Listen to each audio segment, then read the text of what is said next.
This ABC 15 Flash Briefing is sponsored by Sanderson Ford. Straight up.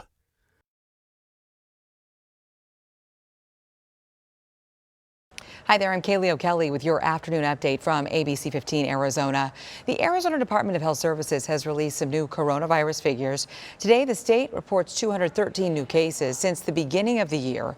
The number of COVID-19 cases has climbed to above 208,000. And here's some good news. The health department is reporting 0 new deaths.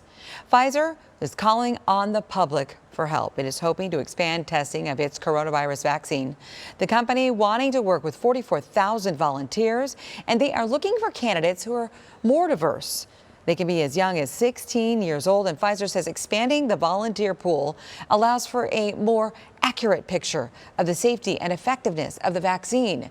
The FDA still needs to approve the proposal. Thousands of students back in the classroom today as the state's 2 largest districts are resuming some form of in-person learning. Officials say it is likely students may be dealing with some anxiety or depression from being at home for so long. And now they are tasked with having to navigate back to an old norm, but under some new circumstances. Social worker and Chandler Unified Board member Lindsay Love says the first day of school is going to be nerve-wracking for some. We've had parents and teachers alike talk about their anxiety and depression symptoms. Social isolation is not an easy thing. Love adding the opinions on whether or not to wear a mask may also affect the learning environment. Well, tonight we could learn more about when and how the Paradise Valley Unified District plans to resume in-person instruction. Now, the district originally targeting a post-Labor Day start, but now saying students will remain remote through at least mid-October.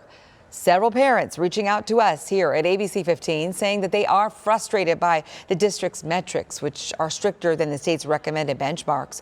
One mom we talked with so fed up she just enrolled her kids in private school. I just couldn't do this anymore. I figured I'll just pull them out. They need to be in person anywhere. The benefit is so much greater. Well, tonight's special study session gets underway at 6. It will be streamed on the district's YouTube page. Board members are expected to talk about other plans for the district and a possible staggered return to the classroom. Starting today, the more than 300,000 Arizonans getting unemployment benefits will be seeing a lot less money deposited into their bank accounts. Arizona has officially maxed out the extra $300 a week that people were receiving as part of President Trump's lost wage assistance program. That means unemployed Arizonans can only get a maximum of $240 a week. It is the second lowest unemployment benefit in the nation. And right now, it doesn't appear as though Congress is close to passing a new coronavirus relief bill.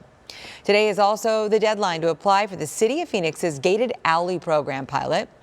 Through this program, you can get permission to install a locked gate at each end of a residential alley and request to relocate trash pickup to curbside. It's for certain neighborhoods in Phoenix, and you can learn more on the city's website. Concerns are mounting about the possible consequences if there is an undercount in the 2020 census. Time is running out. Count set to end September 30th. And organizations across the nation are working to boost response rates before it's too late. The reason is that an undercount would be damaging on a lot of levels. It all comes down to 2 big issues: government funding and political power. The November election, about 7 weeks away now, on November 3rd. And we want to show you a look at some important dates to remember. You need to register to vote by October 5th. Early voting will start October 7th, and you have until October 23rd to request a mail-in ballot.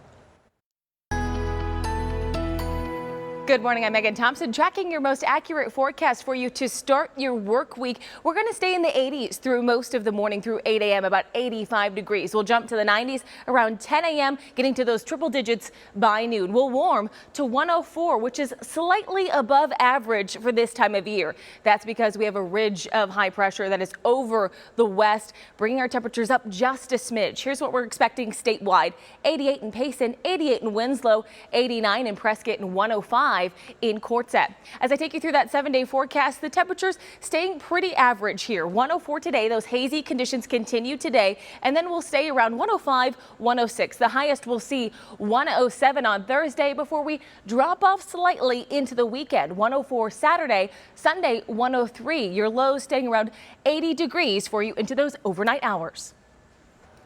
We have another update for you tonight. Until then, get the latest news, weather, and traffic at ABC15.com or by downloading the free ABC15 mobile app. This ABC 15 Flash Briefing is sponsored by Sanderson Ford. Straight up.